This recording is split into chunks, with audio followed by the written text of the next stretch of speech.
I ended up realizing that's the best support system there is. An individual that has the same mind as you. You know, I'll tell people that will come up to me, and like I've had one young lady that came up to me and she's like, look, you know, I was raped, this and that. I was like, please stop there.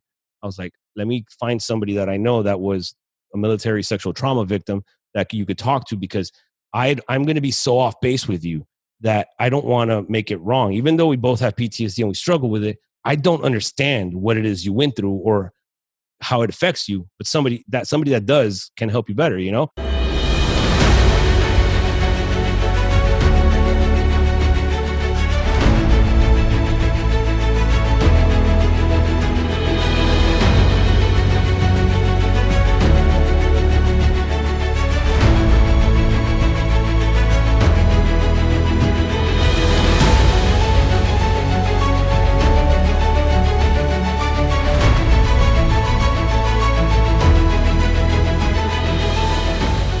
Hey there, welcome back to another episode of American Snippets. I'm your co-host, Barb Allen. Today, I get to sit down with Marine Corps veteran Ozzie Martinez Jr. Ozzie has a story that is unusual. It's original, but yet similar to so many of our veterans who come back today, and of just everyday American citizens who see an issue, struggle with it, and then decide to, instead of sitting back and just worrying about it or letting it master them, he decided to step up and do something about it and be a part of a solution to a problem that he's personally experienced, and is now helping others do the same through his organization, Operation Wet Vet. And I cannot wait to sit down and talk about all of that today with you, Ozzie. Thank you for your service. I'm sorry that you came home and you were suffering with that PTSD, and I know you've had another loss lately in your life. And I'm so grateful that you're taking the time to step away from your own busy schedule and share your story and experience with American Snippets. Well, thank you, Barb, for having me. Yeah. And you also have your own podcast, the PTSD survival topic that you talk about. Post-traumatic survival. Yeah. So I love all of that. I love that I don't love that you suffered PTSD. I don't love that people suffer, but I love that you are part of a solution to a problem that is very pervasive, and especially it can get swallowed up in today's current climate, and you're battling those issues as well. We're going to get to all of that here, but let's start a little bit with your background. You're a United States Marine Corps veteran. Hoorah. Hoorah. I have a really good friend. He's a Marine Corps veteran. He's a Vietnam veteran and a Gulf War veteran as well. He's a little crazy. But I think that was part of the requirement. I think that's a prereq, from Marines, I'd say.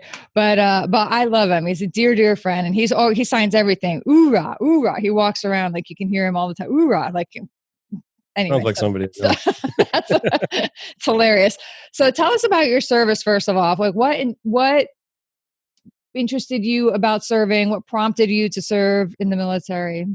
You know, it's funny you asked that, because I've always told myself it was just something out of the spur, and comes to find out, I guess it ran in my family. My great grandfather on my mother's side was a high ranking officer in the Cuban army. And when Castro took over, they took over the way that Cuba was split up was it split up in provinces, in 5 provinces, and they took over the provinces and then took over the whole country. And my great grandfather was, like I said, a high ranking officer in the Cienfuegos province, and my grandmother's 5 brothers were all under his command. And I come to find out, after I end up joining and serving, that my grandma was very emotional, and she tells me, like, my father was an officer, and when Castro came in, Raul Castro, Fidel's brother, personally executed my father. So I was like, wow. She was like, yeah. So she told me the whole story, how they lied to my great grandmother and they told her, come see your husband. We moved him from prison. So in that transfer, when she was going from one prison to another, she says that when she showed up, that all she got to see was his body, because Raul Castro had already personally executed him. Under why was he executed? Well, because the Castro regime took over, and it was very simple. It was you either join the revolution and our ideas, or you're not. And if, depending your position, you would either get killed. Some people would escape, Or some people like my grandmother's five brothers, the gentlemen under his command, were then political prisoners for 20 years from Wow. 1960 that Castro took over to 1980s. So my grandmother that had no affiliation to the military and was married already to my grandfather, and he had no affiliation to the military. They gathered up and fled. They Yeah. were like, we got to get out of Cuba. So my mom came here at a very young age. My dad came here at a very young age. They met here. I'm the first generation born here of my both sides of my family. I'm the first and oldest, Martinez, I like to say now. And I'll never forget the day that, I saw September 11th happen. And that's what did it for me. I was 20 years old and I was working in Tampa at the time and living in Tampa at the time in the area. And the president was in the area at the time, the current president that we had during September 11th, George Bush. And when the towers hit, I'll never forget all the commotion that was coming out of MacDill Air Force Base, jets flying everywhere. The news being told that, hey, this is happening. The power plant that, my stepfather had gotten me a job there. The power plant we were working on was shut down because it was very Yeah. across the bay from MacDill Air Force Base. And, so much commotion going on that I sat there and I was like, I can't believe this. I was old enough. Like I said, I was 20 years old. I was old enough to remember that they already had tried to attack us in 92 in the World Trade Center. And to me, it sounds so crazy, but in my mind, all I could see is constant attacks coming, Pearl Harbor style attacks is what I thought. And I was like, this can't be. And immediately called my recruiter, the local recruiter. And you could just imagine what it probably sounded like a fake phone call to him. I was like, hi, how you doing? They're like, hey, how you doing? I'm like, I want to join the Marine Corps. They're like, okay, like, you understand? And like, they're kind of saying like, we're going to war. Usually now we're trying to recruit them. This guy's just calling us. And he's like, okay, tell me about yourself. I'm like, I'm 20 years old. He's like, have you ever been arrested? I'm like, no. Like, okay. He's like, do you have I answered all his requisites, and I'm like, well, the only problem is that I haven't really quite finished high school yet. And he's like, not a problem. Let's sign you up for the local high school. So he takes me there. Within like 2 months, I finished my diploma. I got enough for my diploma because I had dropped out of my senior year in Miami. I'd say 2-3 months before graduating. I didn't have enough. They told me I would have to do night school and summer school to walk, and I didn't feel like doing that. So I dropped out. And I went back. I did that within 2-3 months in Tampa, got my diploma, my Florida diploma, and I told him, I was like, I already got it. He's like, awesome. He picks me up. We go to MEPS. I do the whole deal. I'm in boot camp in November of 2002, which was pretty fast. So I did all of this from September 11th to November 2002. I was already in boot camp. And I graduate in February and I get sent over to my school's battalion, learn all about that. And, eventually in 2004, we get told we're going to Iraq. My whole purpose behind joining was exactly that. Right. I felt that I would rather take the fight to them if I was eager to fight and I was okay with fighting. I would rather take the fight to them than have them fight in my backyard and put my family at risk. So what did your family say then when you told them that this was happening? Oh, it was bad. My mom, cried. My mom didn't want me to join. My Do you have mom siblings? prevented. I'm the oldest, but I do have a sister, then a brother, and then a younger brother that is recently just turned, I think, 19. Okay. So I'm 38 now. So I think he was a year old when I left to boot camp. My youngest brother. And then on my father's side, I have 2 sisters because my father ended up passing away a month before boot camp. But he and him had a real broken relationship. So that ends up coming back later on in my life on why I took so much action to change my life. Yeah. The everything that I grew up with and stuff. So. Okay.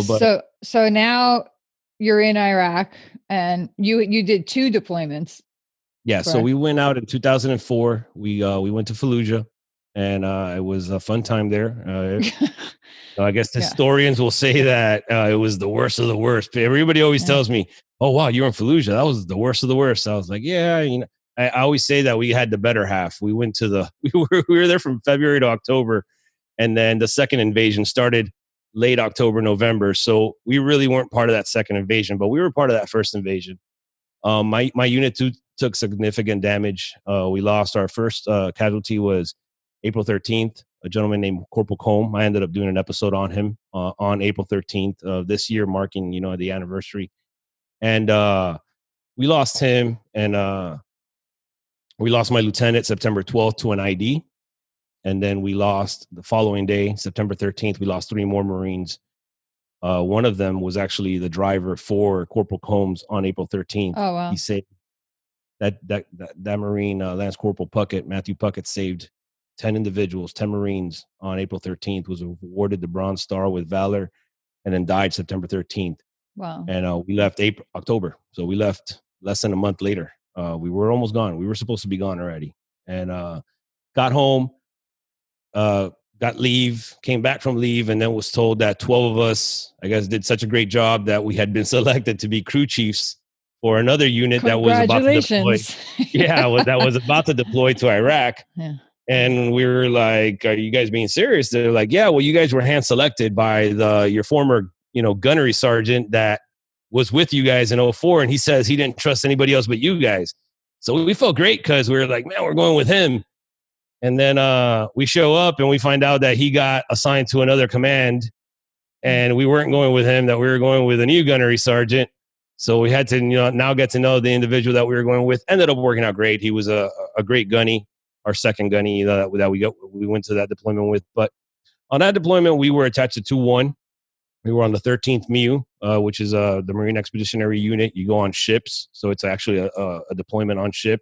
You leave the San Diego area on ships, land in Hawaii.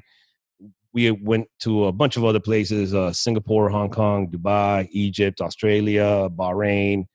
But we ended up getting recalled to Iraq while we were on the ship, and we got extended a month in Iraq. The unit we were attached to took major damage because they took them out of our vehicles. Our vehicles weren't steel or anything, but we were up-armored troop carriers. And unfortunately, we were part of Operation Steel Curtain, which was part of the whole voting and stuff like that. And unfortunately, the command decided to take the infantry out of our vehicles that we had trained with for over 7 months in total, because we trained 6 months and we did about 2-3 weeks in Darwin, Australia, of training. And it was constantly working with each other. The whole purpose was they are a mechanized unit. They're infantry that ride on vehicles. That's what we trained for. And we get to Iraq and they remove them from our vehicles, and we watched them die pretty much. We lost our commanding officer, an amazing gentleman, Major Ray Mendoza, and we lost that leader, and we lost 5 other Marines that day. So I came back from that deployment, and I had a feel in me that I was just done. I was wasted. I was unhappy that we were just constantly going over there, I felt, and not really allowed to take care of a job, more just contain the situation is what I felt. And I was just unhappy. And I decided that I really wasn't, I guess, making a difference the way I wanted to, eradicating something that I thought was pure evil, an right. Ideology, not a group of people, but an ideology.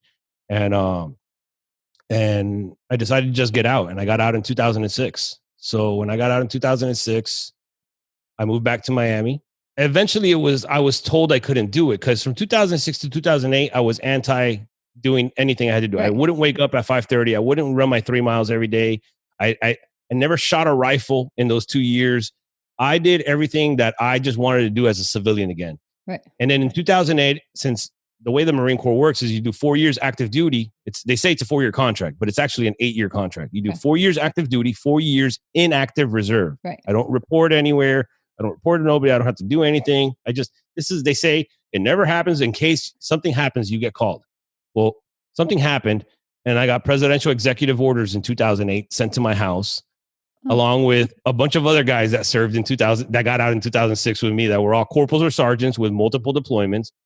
And we go to Kansas City for this briefing, because I'm like, this can't be real. I'm like, my grandfather calls me. He's like, there's a manila folder here with your name on it, and I had to sign for it to verify that you received it. And I'm like, wait, this is real. I'm like, who's it from? He's like, my grandfather speaks broken English. He's like, United States headquarters Marine Corps. And I'm like, what? I'm going there right now. So I go to his house because I wasn't living there, but my grandparents' house was the home of records. I go there and I'm open it up. Like, I got goosebumps saying it right now. Again, I open it up and it's a big seal. United States Marine Corps presidential executive orders. You've been reactivated to go. I'm like, what? Reactivated? So I call this number that I had to call. They said like, yeah, well, we need to know your nearest airport so we could confirm your ticket, this and that. So I say it. I'm like, this is crazy. I'm like, is this real? How do I know I'm not getting kidnapped? So I go to the airport. I get a plane ticket already waiting for me for, I think, American Airlines. I fly to Kansas City. They're like, oh, there's going to be a Marine waiting there for you in camis. And I'm like, okay. So I get to the airport and I start bumping into guys that I served with. And I'm like, oh, what do you got called to? You got called to. So we get there and we're like, this can't be real. So this Marine picks us up in camis. He's like, how you doing, gentlemen? This and that. So he takes us to a hotel. Everybody's hanging out. We get there at night. We're all hanging out, drinking. You can just imagine it's a reunion. Guys hadn't seen each other in 2 years. The following morning, there's this whole breakfast. After this breakfast, this sergeant major comes out and he's like, y'all think this is a joke, huh? I mean, he curses, obviously. I don't know if I could curse on your podcast. Go for it. He's like, y'all think this is a fucking joke, huh? Because we're all civilians. Well, guess what? The second you guys landed here, you're active. You're getting paid for being here. He's like, 10 fucking rooms destroyed already, huh? Good to go. He's like, well, let me tell you why you're here. And he's like, I'm not even going to let the colonel say it. He's like, you've all been selected because you have more than 2 deployments to Iraq or Afghanistan. You're all corporals and sergeants, and you're all going to be going to Afghanistan to train forces for a year. And I'm like, what? I'm like, first and foremost, I'm amphibious assault. When we were in Fallujah, Iraq, we were infantry because there was nothing to assault amphibiously in Iraq. So they use this as infantry because every Marine is a rifleman. I deployed a second time, and then I became a watchbird because we weren't allowed to play because we were in these vehicles that are amphibious assault vehicles, and they didn't fit there. So I'm like, and now you're telling me I'm going to go back to be an instructor and train Afghan forces after I've been out for 2 years? I felt like I didn't even fit in my uniform. I mean, we were in uniform, but I knew I wasn't going to fit in my uniform. Right. So I'm like, I'm listening to all this, and it was almost like that the Peanuts, where you're like, wah, wah, wah, wah, wah, like it all muffled. Like, this can't be real. Everybody just stopped laughing and quiet. Like, you could hear everything. Finally, the colonel comes out and he's like, all right. So he starts explaining everything in a nicer way. And he's like, well, the only way, you guys are getting out of this is if you're a first responder, a current first responder, if you're currently in college, or other things. I forgot what it was, medical, cancer, medical conditions, stuff like that. I didn't follow into any of those boxes. So I was like, I'm going. Third time's the charm. I'm done. And this time I'm doing something so out of the ordinary that I'm definitely going to be, hurt or something. So I come back, and like I said, I got out in 2 years. I was doing perfectly fine, working, going to clubs, dating, perfectly fine. I got back, and within a week or two, I started having major anxiety attacks during the day. Back from this last deployment? From the third No, deployment? when I came back from that briefing. Oh, from the briefing. Okay. When I came back from the briefing to Miami, I started having major anxiety attack, panic attacks. I would walk by a dumpster, and the smell would just immediately, within 3 seconds, take me back. And it was only like 3 seconds. I wasn't visualizing, hallucinating, but I was taken back, and I was like, oh my God, no, I don't want to be in this place. Like, it was taken back to places I didn't want to be, just Iraq or in the Middle East. And I was like, this can't be happening to me right now, because I'm about to leave in a month. I don't follow any of the criteria that's not going to meet for me to not go. So I'm going to go. I cannot go in this state of mind. I'm going to die. I'm going to get killed. Right. So I went to the VA privately to ask for help. I didn't even mention I was being deployed because I didn't want it to be an issue. I go, guys, look, I think I'm having problems. I just want to get them checked out. Blah, blah, blah. They start this whole process of PTSD. They put me in the OIF clinic, the PTSD clinic. They start the whole thing. Little announced to me that my claim started that day. And I received a letter afterwards from headquarters Marine Corps stating, which at the same time I was applying to become a cop as well locally here. And I get a letter stating that due to my mental and physical abilities, I'm no longer deployable status for the Marine Corps. Wow. Please keep this letter for your records. So I was like, wait, what happened here? I was like, this can't be. This was just like month or two after, not even. I mean, because I was supposed to leave within that month of me Right. coming back from that briefing. You had a month to get your affairs in order and go. So my visit must have triggered something in their system, is what I'm guessing. I don't know, but my system, that's what I'm guessing, because I didn't alert anybody. I didn't tell anybody.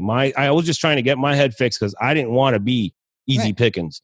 And I received this letter and I'm like, this can't be. So I'm like, all right, so now I'm not going there. I continued here. I get my rating from the VA that states I'm 70% disabled from the VA in 2008. And I submit that to the police department for veterans preference, because I was told that if you're a disabled veteran, you get so much preference points and blah, blah, blah. Right.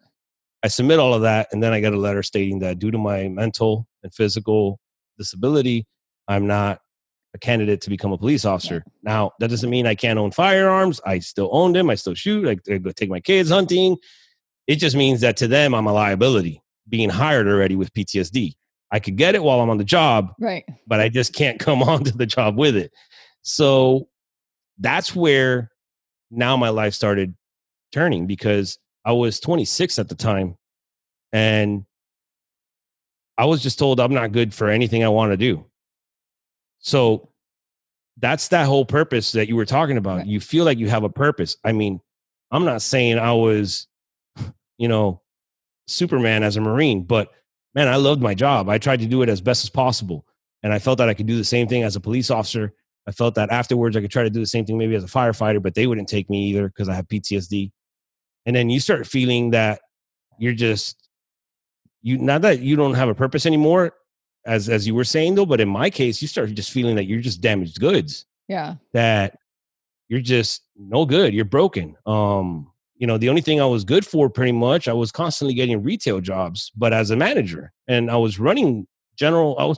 My highest point, I was a regional manager. I ran a store in Tampa, Miami, Tampa, and Orlando, and I was unhappy. It's not what I wanted to do. I wanted some more adrenaline in my life. I still didn't understand though. There was more behind my PTSD that was going Right. on. I just couldn't believe it. So between 2008, 2010, that purpose you talk about was lost in my life. And I bounced between like 6 different jobs. And that was just an unhealthy thing for me to be doing, because I was constantly drinking as well. At this time, then I met my wife, and we started dating. And I'm at the same time going back to the VA for more help, because I'm like, look, guys, I've been failing at work.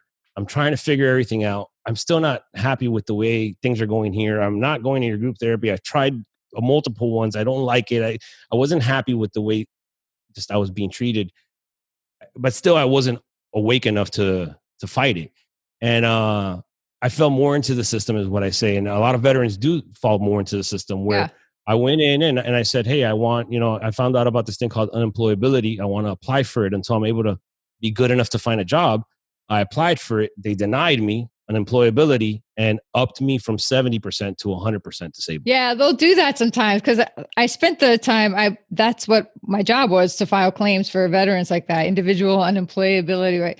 And I remember that sometimes they would do that, but that's like it's not necessarily a terrible thing, because you get different It things with wasn't. 100% disability, and It took it me a has while. other perks. Yeah. Yeah. It took me a while to realize it, but that made me like, that was more like the sealing the coffin for me, where Because now now it's you're like, told now you're you 100% disabled. verified it. Yeah. Yeah, now you verified it that I am broken, and Right.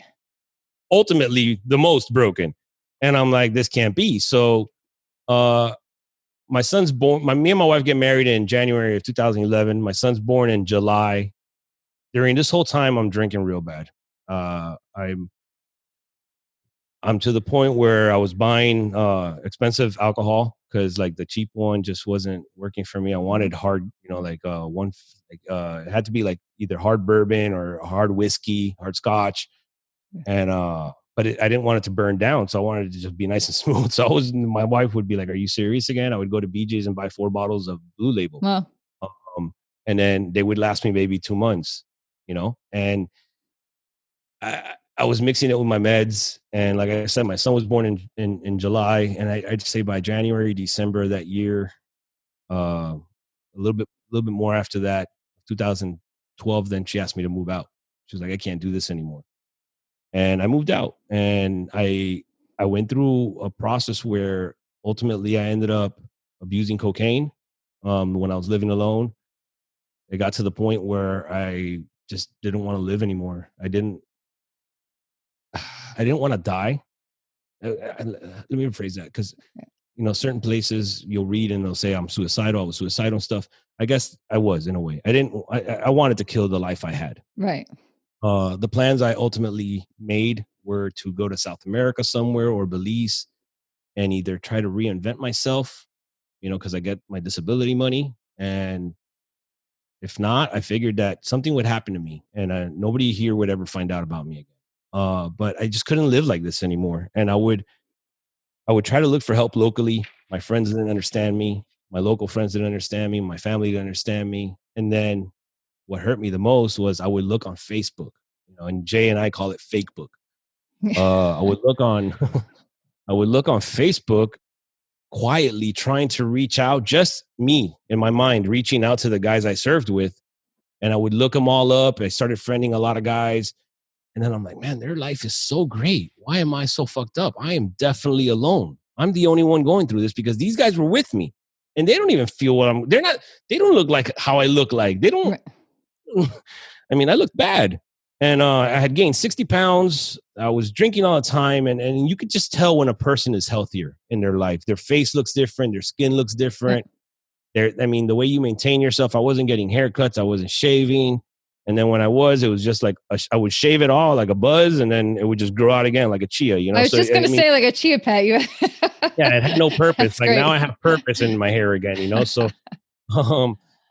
in 2013, 2014, I just I couldn't take it anymore. And that's in 2013 is when I reached out. I got invited to a Marlins game, by a police department. The police department heard my story of me talking of just depression and stuff. And the lady was like, let me give you a book. It's called Until Tuesday. And it was written by a retired Army captain that unfortunately ended up taking his life. Oh. But the whole purpose behind his book was about his service dog named Tuesday and how Tuesday saved his life until Tuesday. And I read it and I was like, that's it. I'm going to get a service dog.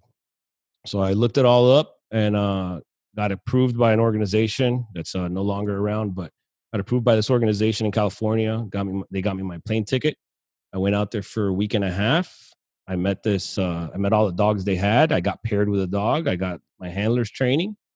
I flew back home and I was like, all right, let's try this out. Cause now my whole purpose behind getting the dog was every time my wife would pick up my son on the weekends from me, I was just devastated. I felt alone again. I felt depressed. And I was at this point now contemplating no longer leaving, but not even contemplating, praying every day, because I was definitely I never wanted to kill myself. Like I just wanted death to come upon me. And I would just pray every day that, the bus would run me over by mistake or crossing the street. Yeah, I completely get that. Yes. I call that passively suicidal. That's the phase I went through. Yeah. And I would pray for that because I was so unhappy. And so I get a call from my gunnery sergeant, one of my gunnies from Iraq in 2004. And he's like, hey, Martinez, we're having a reunion in September up here in California where I live. He's like, I would love for you to come out here, man. He's like, the reunion's on the weekend, but dude, me and you were close. I would love for you to come out here on Monday and spend the whole week at my house. And I'm like, you know what, dude, I'm in. And to me, it was just, I was going to go say goodbye to these guys. And that's it. I was going to leave. I was going to take off.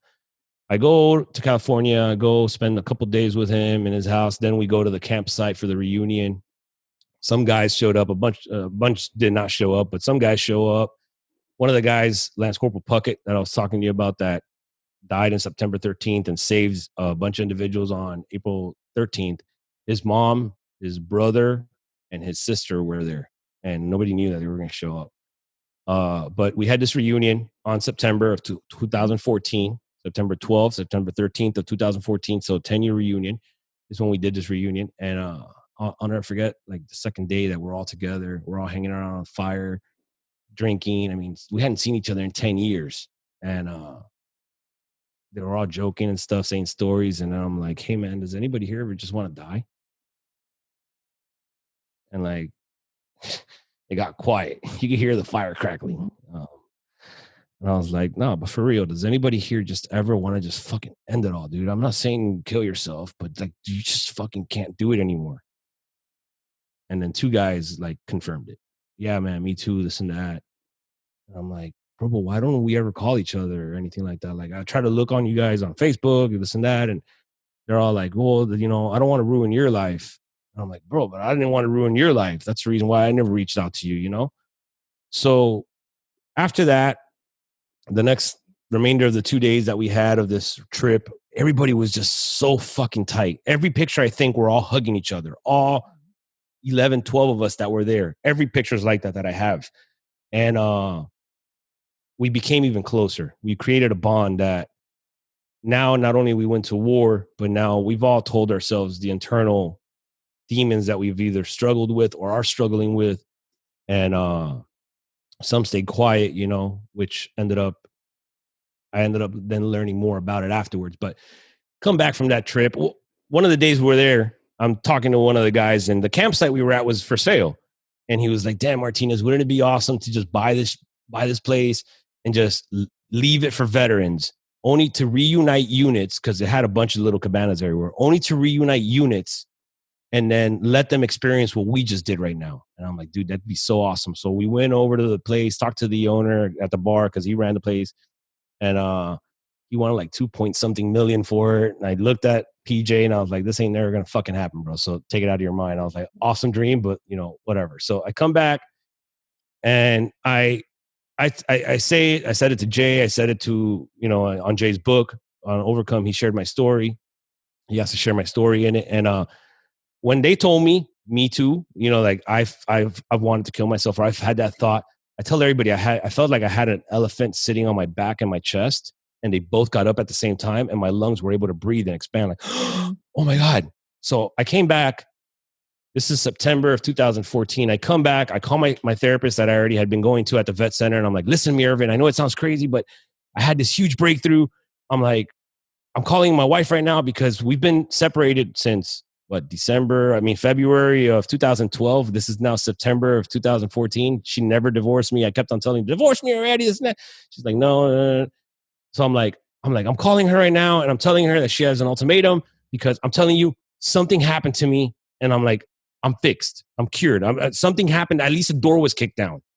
So my wife comes back and into the therapist with us, and we sit there, and I remember telling them the whole story. And that my therapist is like, you just realized you're not alone. That's all, you know, that's all that it is, right? That you just realized you finally had a crew that you could count on and talk to.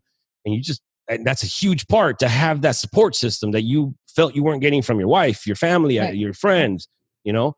And the reality, I ended up realizing that's the best support system there is. An individual that has the same mind as you. You know, I'll tell people that will come up to me, and like, I've had one young lady that came up to me, and she's like, look, you know, I was raped, this and that. I was like, please stop there.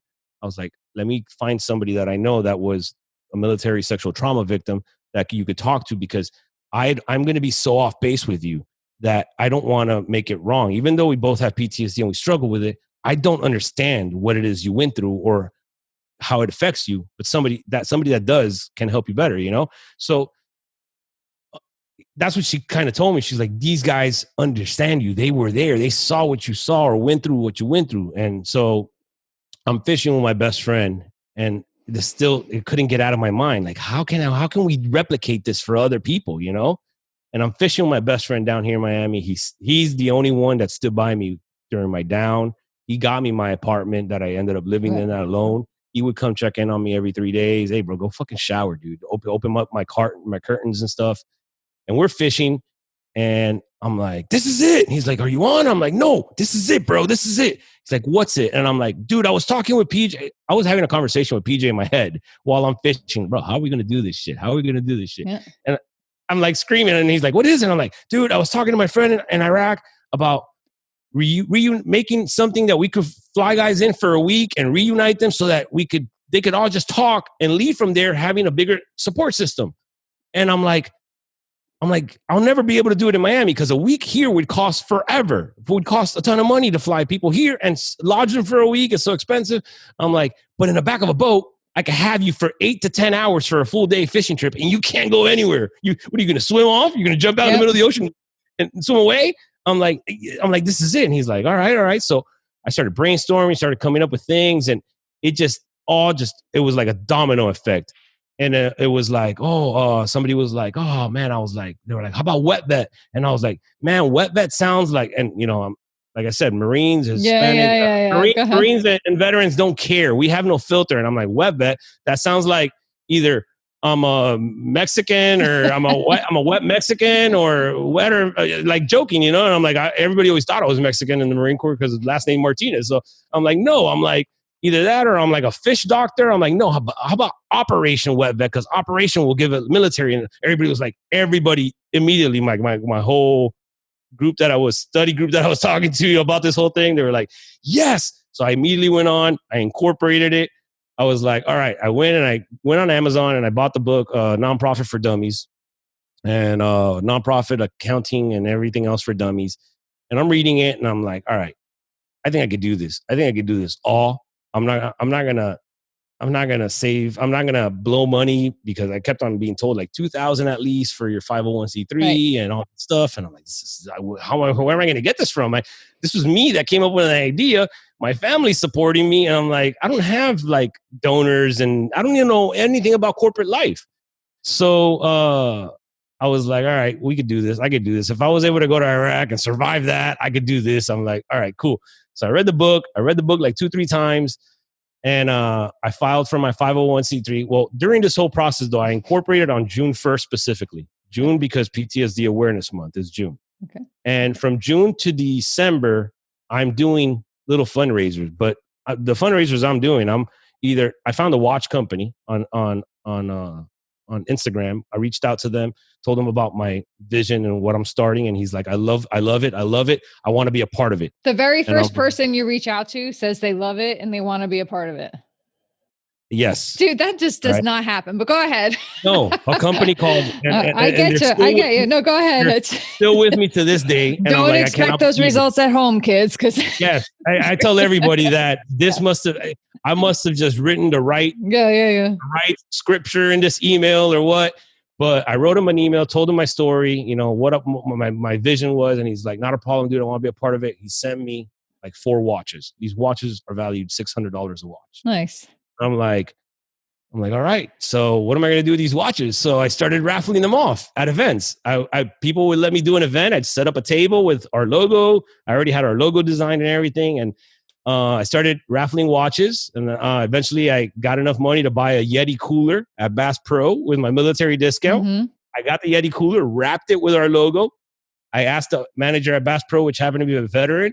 And I was like, hey, can I set up a booth here and raffle this cooler? He's like, not a problem, dude. So I sat there, raffled the cooler for 2 weekends, raised $2,500 in 2 weekends. Very nice. Paid for my 501c3, submitted the application, and I got the approval October 29th of 2015. So 5 months after I applied or that I did my incorporation on June 1st. So when did you say 2019? No, 2015. 2015. I'm sorry. So, that's what 2015. All right, hang on. Let me bump you in there because we're going to run out of time, and I want to get to a bunch of things.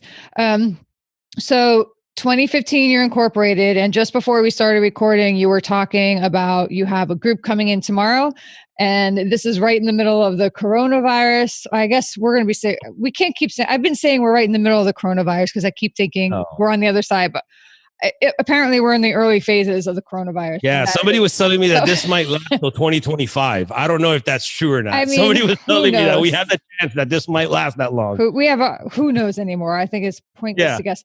But so you have 7 veterans flying in tomorrow into Miami. You're going to take them out fishing, but now Miami has just recently re-engaged with its earlier shutdown policies for the coronavirus. So just tell me quickly, how is that impacting your work now? Like how do you just, you've been in situations before, obviously in combat and afterwards, where you just had the unexpected, like ambushes. Jay calls them, and I want to talk about him here too in a minute. Jay Redmond like right now that my mic just fell off. I'm watching. I wasn't going to say anything, but just hold it up in your hand like a rock star. Just own it, right? Oh yeah, that's what I'm doing.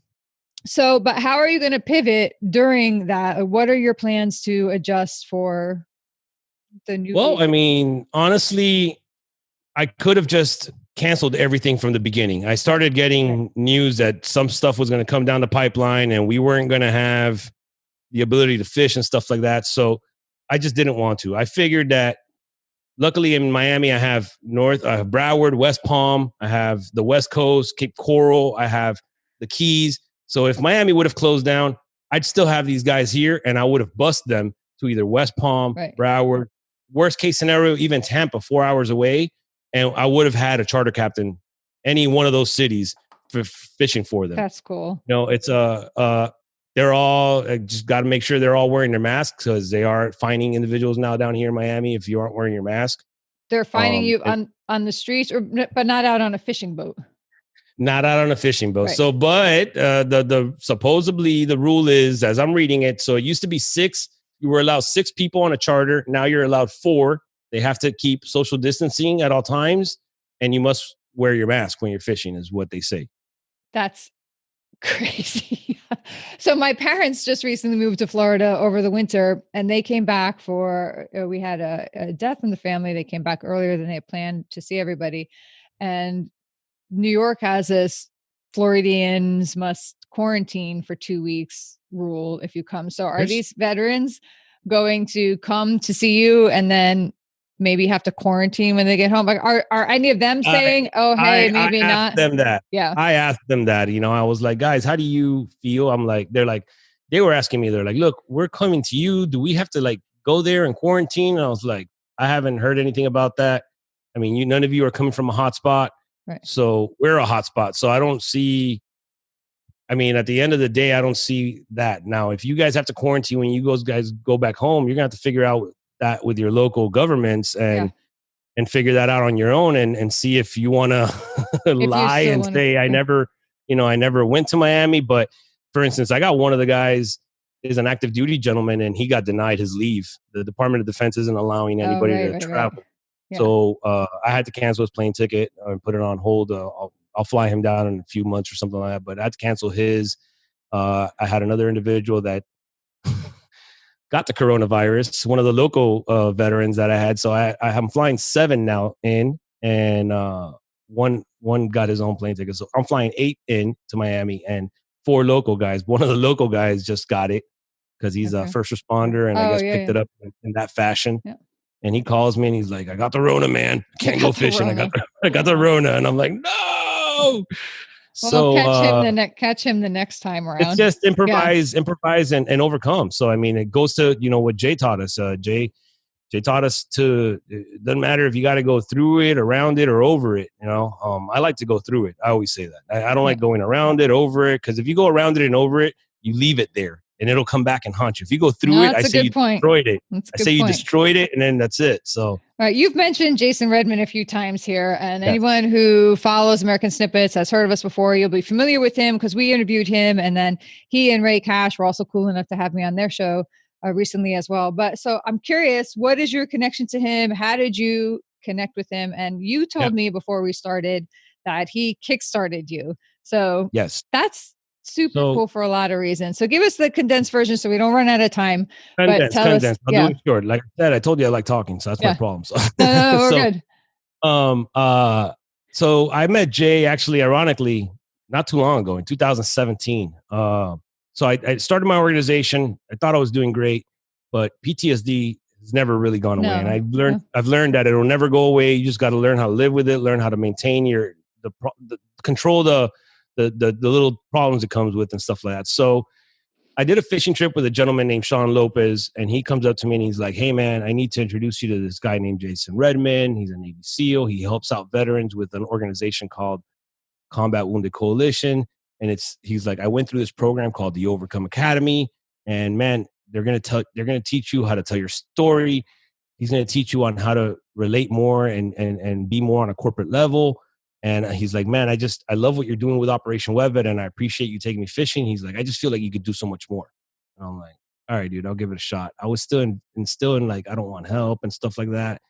I mean, I started Operation Webvet because I was unhappy with all the help there was out there, and I honestly felt the only thing that had really helped me was figuring out I wasn't alone. And the only way I was going to hear that was to be with guys I served with, Yeah. So that's why I started Operation Webhead, to try to reunite guys that serve together. So I call Jason Redman. I message him. I'm like, hey, Sean Lopez told me to reach out to you. He's like, oh, he told me about you. It's so cool what you're doing. Thanks for reaching out. He's like, I'd be interested in inviting you to my Overcome Academy class 002 up here in Virginia. I'm like, oh man, I don't know about that. I don't like traveling. I'm like, can I take my dog? And he's like, of course. I have a service dog too. He's like, come bring him. And I'm like, all right, cool. So I mean, he kept on saying everything that I couldn't say no to. Whatever your objection was, he met it. Yeah. Right. So yeah. I'm like, look, I'm tight on money. He's like, oh, it's okay. We're gonna buy your plane ticket. And I'm like, okay. And he's like, we're paying for your hotel. And I'm like, okay. So I'm like, I guess I'm going. Just when is it? And he's like, it's next week or something like that. I was like that. I was like very fast. And I was like, all right, I'm on it. Let's go. So I go over there and you definitely, it was a wake up call, because a lot of the little things we did were like self-reflection and looking at yourself, but being honest about it. And I guess being around other combat veterans, I felt comfortable to be honest around it. And some of them shared their story. I waited and I came up, told my story. At the end of the day, he taught us pretty much on how to condense our story into a TED Talk. I did it. I had no clue, though, that right before I was about to go up, he brings my wife in. He flew her from Miami up there, and she's there because she was there to witness our graduation the next day. And I go and I tell my story for the first time to everybody, and I tell them that I was addicted to cocaine. I would go on 3-4 day binges. I shared everything. I told them on how I wanted to die. I told my wife on how I wanted to die. Nobody ever knew that. And it was bad, to me, but I felt great telling it. And Jay so was like, well, you got to give us, 3 goals that you have that you've set in the Overcome Army. And I was like, all right, man. Well, goal number 1 is I want to go to school. I honestly feel that we're the only brain that understands us. So I want to study psychology.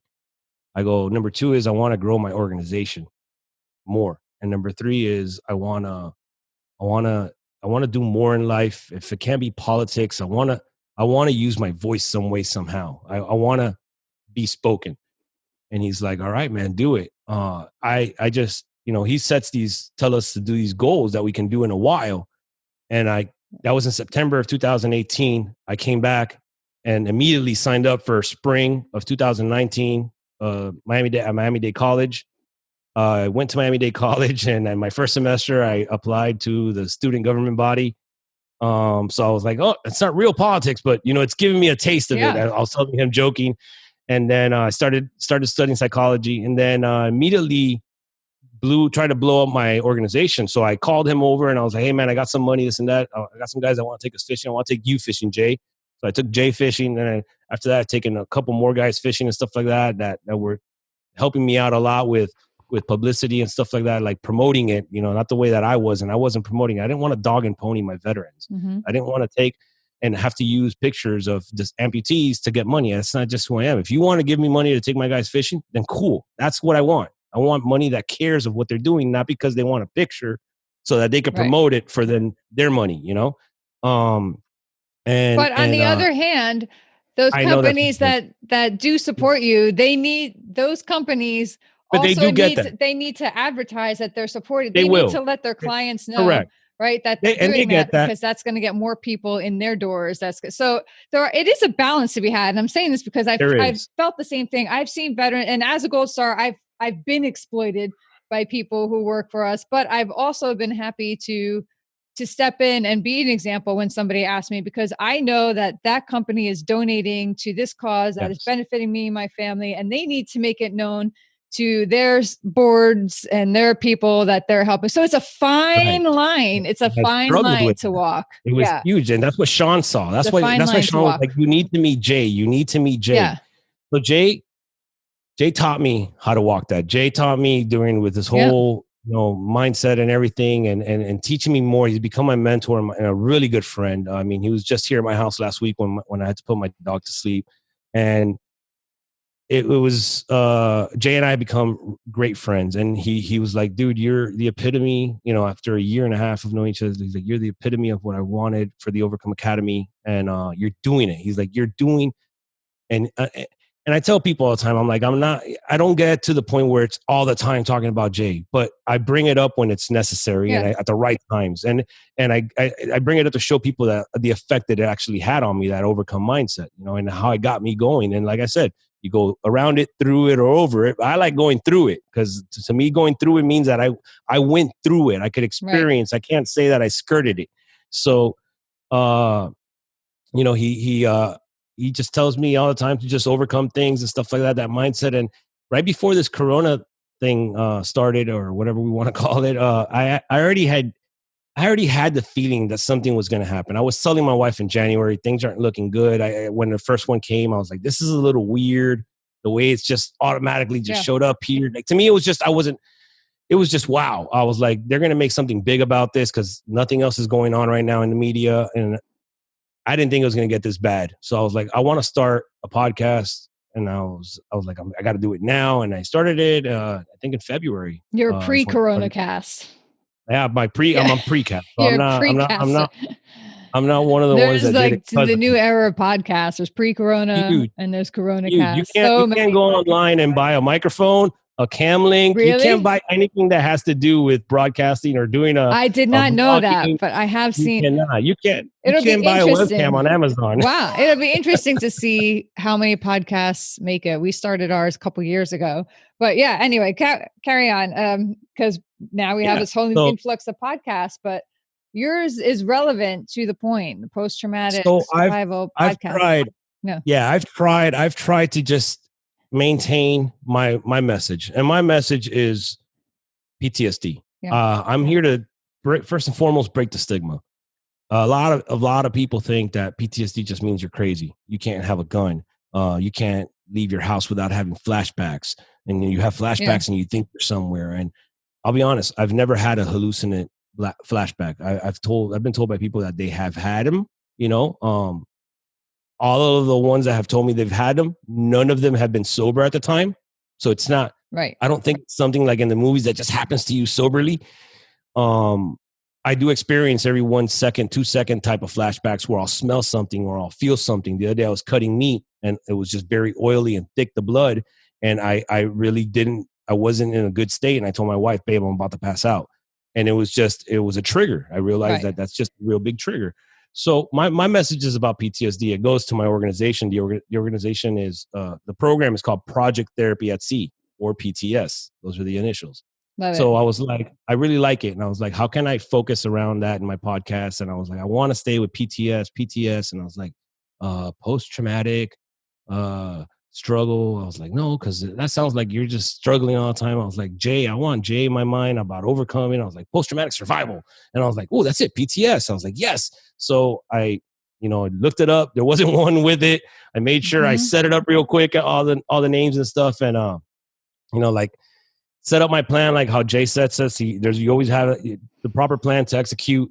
And I set up my plan, and I was up in the air I had the system already sitting in my house for a while, because this is something I wanted to do with my organization. Never did it, but I was up in the air immediately. I had my intro, my outro, and I focused just on post-traumatic survival. We want to interview individuals that have been through any type of trauma, and it doesn't have to be extreme trauma. It could be, anything that has affected you traumatically will always stick with you. So, that's why I've even asked for you to be a guest on my podcast. And because that's being a gold star individual is not easy, whether you're the mom, wife, family, I'm sure it changes the closer you were to the individual, but still it's not easy. And some individuals will do what Jay does, what Jay preaches, they'll stay on the X, and Jay preaches get off the X. They don't know what the X is. The X is that ambush site. Like, and me being military, I understand it now. When he broke it down to me like that, I was like, whoa, wait a second. Life is like that. So, what I tell everybody is you have to immediately get off the X, because life will throw a life ambush. Like, for instance, like how you mentioned, I had a loss. Last week, I had to put my service dog down. I've been with this dog for 6-7 years. I joke people, I got him when I was single. That dog has been through 2 strip clubs with me. That dog has been to restaurants, bars. Yeah. We fly, we travel. He's been to Disney World with me, ridden rides with me. So the bond I had with him was like none other. And, I made a post last week. I told my wife, I was like, man, this dog had saved me so many times, babe, from killing myself, you know? And that dog has never said a word to me in these 6, 7 years. He's just been a silent listener, you Right. know? And I had to put him to sleep, but I couldn't let that affect me. So, not even that. When I started planning the trip, 4 weeks ago, my dog was already starting to get sick, and I was like, I gotta project, I gotta move, I gotta get off the X, because I want individuals to understand this. In combat, the X is the X. You get ambushed right now, and majority of the time, this is who you're fighting with. They're either going to try to kill you, Right. or you're going to kill them, and then you can move out of the way. So you could either move off or stand there and fight. That's combat situation. The problem with life is when you're on your life ambush, that X that you're on, you just can't fight that one X, because life doesn't care. Life will throw another X on you and another X on you. So you can be standing right now on what you thought was the biggest thing that has just happened to you. Like for me right now, the death of my dog has been horrible in 2020. Everybody's like, man, 2020 sucks. Coronavirus. So many celebrities have died, this and that, blah, blah, blah. I'm like, yo, fuck you guys. I had to put my dog to sleep. You know, the guy that had my back for the last 6 years, I tried having his back for 2.5 weeks as he was dying in my house. I had him IVs 24 hours a day in my house. I was watching Everything, you know, feeding him, force feeding him. And if I would have let myself right now just sit on this right now, anything else that just comes my way would just drain me. Drown me. It would just 100%. I would honestly feel like I can't get out of this right now. And that's because I let my dog, I stayed on that one, and I let whatever else come on to me. So I had to move. I had to go. And that was, I guess, the purpose by Jay coming to my house that same day. You know, he's like, dude, I know you can't be alone right now. Yeah. I'm going to go see you. So he came and saw me. But when he came and saw me, I already had cleaned my backyard. You know, I had my backyard Duke proof, because Duke would pee on everything. Whenever there is times I would leave without him to ride my motorcycle, and then I'd get home. Both my barbecues were peed on. The chair I sat on was peed on. Yep. The table I sit on to smoke my cigars were peed on. So he was like, yeah, I'm here, dude.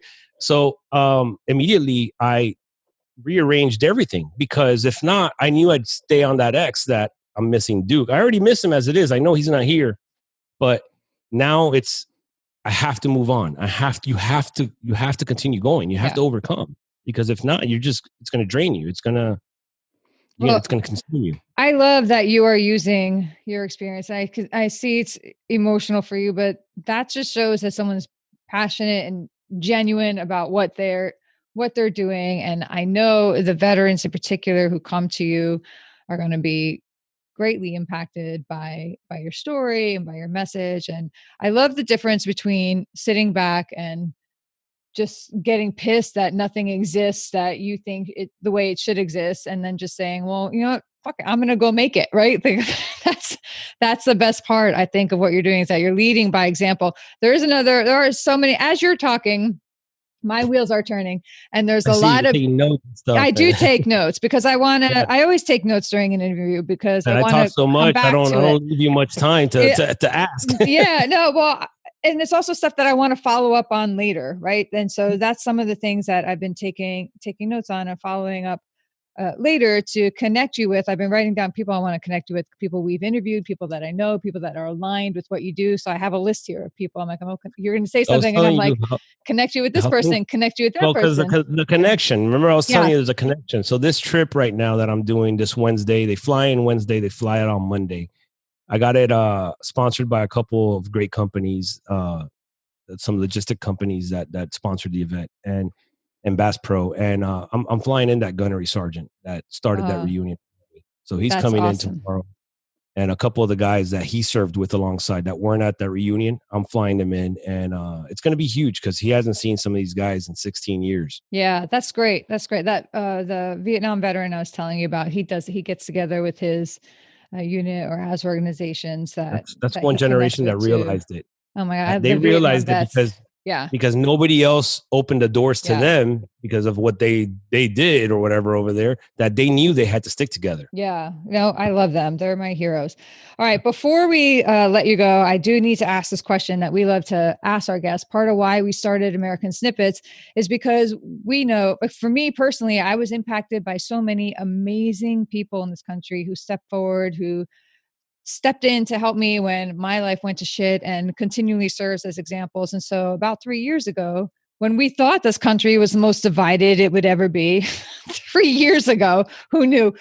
We decided, the negativity was getting to me personally. The attacks on the country, the attacks on all this was getting to me. And when we knew that this country is packed with so many amazing people, not what the media says, certainly that Correct. exists. Obviously, I've experienced that, you've experienced that. We know that exists, but we know that there's more good than evil in this country. And we knew, for instance, the American dream, which has been under attack, is alive and well. It's just Yep.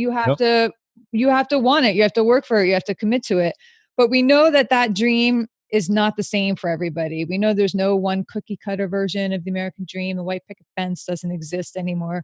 We know what it is for us. So we're always very curious to know what it means to our guests. So what would that look like for you? What is your version of the American dream and what does it mean to you? Oh man, that's a good question because coming from somebody like me that was born here, first generation, but grew up in a Cuban home, was raised by my grandmother. She didn't speak English, and all I ever did was hear and hear and hear about how lucky we are. Um, how lucky we are that we could get to go to school and wear the clothes we want, that we could get to go to school and pray. Back then we were able to pray and stuff, and Yeah. we can go to Yeah. school and I mean, she would say that we were so lucky that she could just go on the corner of the street and say whatever she wanted to say without a neighbor reporting her to the the communist regime, and now she's getting arrested for being against the country. So I don't. I gotta be honest. I think people need to stop looking for the American dream because it's here. You're living it. If you're here right now, you're living the American dream. Um, People, I guess, have this assumption that it's something that's given to us, but I don't think anything is given to us. I think you have to get everything yourself. The only difference is here the opportunities are available. You don't have those opportunities at other places. Like I said, I grew up being told how lucky I was that I could go to school and study and be what I wanted to be. In Cuba, it's almost everything's like an ASVAB. Everybody gets tested on what they're good at, and then you get told you're good at this, and this is what you're gonna do. You're good at, you know, being a paper pusher or whatever. You're good at, medical, so we're going to put you in the medical field. And then at the end of the day, you're not even free to practice your own. They're like, well, you're going to practice this, so that then they could trade you to like some Arab country or Africa for chickens because they trade doctors for chickens, so that they could feed the Cuban people. Or they trade for fuel or something. I mean, that's what Cuba does with humans. So I don't think the American dream, honestly, if I mean, if we're reverting back now, because I feel that dreams are being taken away or certain things are being taken away, I would say then it would have to look like what it was when I was growing up. But I don't think it looks like anything that we're not living at right now. I think the American dream is healthy and alive. The only problem is people are looking for that, like for that dream to come to them, and the dream is here. You got to live it. You got to be in it. It's not gonna like come to you one day and tell you this is what you. No, we're living it right now. This is the American dream. I tell her I've gotten to go to Cuba twice. I went in 2018 and I went in 2017. I took my grandfather to visit his younger brother after my grandmother died. He told me he wanted to see them, and I got to experience it. The second I landed on Cuban soil, I was already, I don't know if I was, they knew I was military or not, but they tried interrogating me. The second I landed on Cuban soil, they tried interrogating me. My grandfather was able to get me out of it. I then saw how the humans struggled there, how everybody struggled there. And I'll tell you what, it made me realize how lucky I was to be an American and that I am living. I've already lived the dream. I told myself because people were asking me so many questions. My uncle, my grandfather's younger brother, that was 77 at the time, asking me so many questions. I was like, wow, you've lived a lifetime. You've lived multiple lifetimes. You've done so many. I'm like, man, you're 77, dude, and you still telling me you haven't even lived yet. And you've been alive this whole life in your country. And you were told you were going to be a power plant director or work on the power plant, and you were good in electrical engineering. And I mean, you were just told what to do. I mean, to the point where I'm pretty sure that he was told when to die because he was not given the proper medical care, you know? So I'm living the American dream. We're living it right now. You just need to go after it. You need to go get it the same way that you need to have ambitions in life. Wow. What a cool answer. Thank you for that. Just a great thought. Stop looking for the American dream because you're living it. I don't think anyone's Yeah, ever we're put it living. that way before. So that's great. Thank you. Ozzie, if people want to connect with you, they want to follow up, they want to learn more about your organization, Operation Wetback, if they want to learn more about your post-traumatic survival podcast, where can they go to find that stuff So out? yeah, you can follow me directly. It's at everything is at Ozzie Martinez Jr. I believe it's like that everywhere. It's on Facebook, my Facebook page, my Instagram, my Twitter, my LinkedIn. It's everything's at Ozzie Martinez Jr. OZZIE and Martinez Jr. I also have at Operation Wet Vet for the organization, and the podcast is at Post Traumatic Survival on Instagram. And I'm not real too active on it. On that side, I'm more active on myself. But everybody could pretty much find me at Ozzie Martinez Jr. Excellent. Thank you so much. And thanks for taking the time to sit down with us today. Barb, thank you so much for having me. I was so nervous. Even though I have a podcast, I told you from the beginning, this is the first time I ever got interviewed for a podcast. So crazy. Well, thank you we so love to much. be the first. So Hey, thanks. I'm telling you, I'm living the Thanks so American dream much. here. This Yeah. is awesome. So thank you, Barb.